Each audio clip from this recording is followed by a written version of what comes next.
Mirëmëngjes. Jam duke shkuar për në punë. Ja kush rruga makinave ndej lart me zhurmë.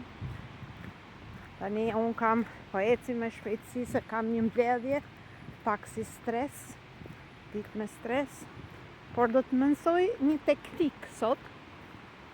Një teknik se si ta largojmë pak stresin, ose kur kemi një ditë kështu pak me shumë agenda. Ja, çka marrun, ku ka qenë gjyshim, pra kur isha unë e vogël, mbante ruaza që e qetësonin. Kurse unë nuk mbaj ruaza, por mbaj në dorë gjithmonë ja këputa tek pyllis, tani është vjesht. Dhe marr një frymë thellë, se nuk e tregoj. Pra e marr këtë të hunda, të lulën dhe marr një 5-6 herë frymë thellë, po jo me shpejtësi, dhe relaksoj veten. Kjo është një teknik shumë e thjeshtë, pra në një farë mënyre për t'i rezistuar kur kemi një ditë plot me stres, plot me agenda dhe me detyrime. Pra unë po ju tregoj këtë teknik. Kuptohet, kjo është teknik jo që kam shpikur unë, po është e lashtë. Edhe unë e kam në një farë mënyre tjetërsuar, pra jo me ruaza, se gjyshimi ishte musliman, po me lule. Pra marr frymë thellë. Ja, po e marr frymë thellë tu te lumi 3 herë. Edhe i them vetes, sot ke një ditë të bukur, djellza.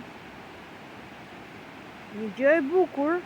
Pra kjo është një teknik në një farë mënyre për ta aktivizuar conscious mind, pra për t'i thënë mendjes që okay, qetësohu.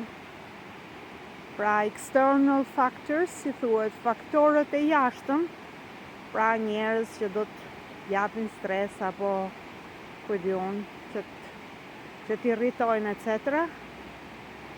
Injoroj, pra futu në botën e relaxit të tënden, pra ndërtoje një, si ta them unë, një dhomë brenda conscious mind dhe merr frymë thellë.